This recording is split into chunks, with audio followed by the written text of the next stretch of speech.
Maia. Tšau, sorry. Tšau. Maia, kuidas sul läheb? Kuule, väga kiire on. Selline mõnus sügisene kiire vast hakkab mööda saama, tulevad jõulud peale, et siis ongi siuke... Sa hoiad käes midagi väga erilist. Enda plaat, ja. Kas sul on juba või? Veel ei ole, sest et see on nagu täiesti tulitavalt ahjusoe. Mis värk sellega on, et kõik artistid alati oskavad lausa ilusasti jõuluvanna sussi sisse selle plaadi õigeaegselt ajastada?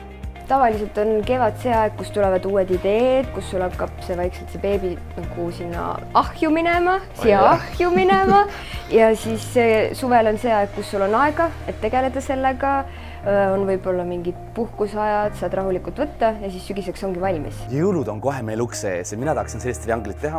Oleme siis Apollo raamatukaupluses ja tegelikult Apollo keskuse kinkekaardid kehtivad mitte siis ainult kõikides üle Eesti raamatukauplustes, vaid ka kõikides Apollo kinodes, otse loomulikult ka Blenderi, kohvi ja smoothie kohvikutes. Nii et ma annan sulle selle ära laristamiseks, aga tingimus on selline, ma annan sulle aega täpselt 10 minutit. 10 minutit? 10 minutit, jah. No Maia, mis on need kingitused, mis sa siit praegu välja valiksid? Mulle kindlasti meeldib see kaart. Jaa, väga hea kingitee, kus oli Eesti disain. Ja miks sulle see endale meeldib?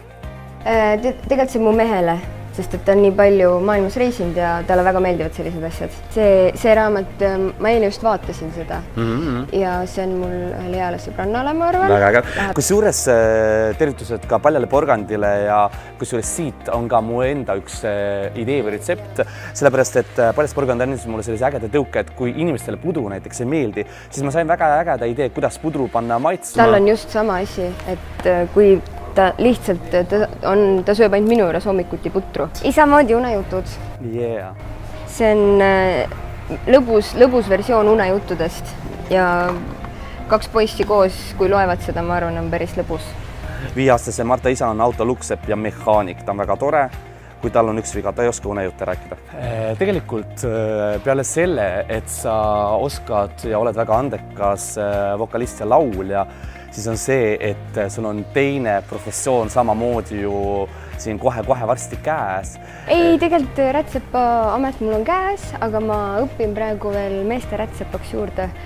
Plaadi salvestamisega seoses palun õpetaja käest vabandust, ei ole väga palju jõudnud. Kes on sul lemmikdisainer maailma mõistes? Vaadake, noh. Ja vastus tuleb siit. Need on nagu, okei, neid on kõiki vaja.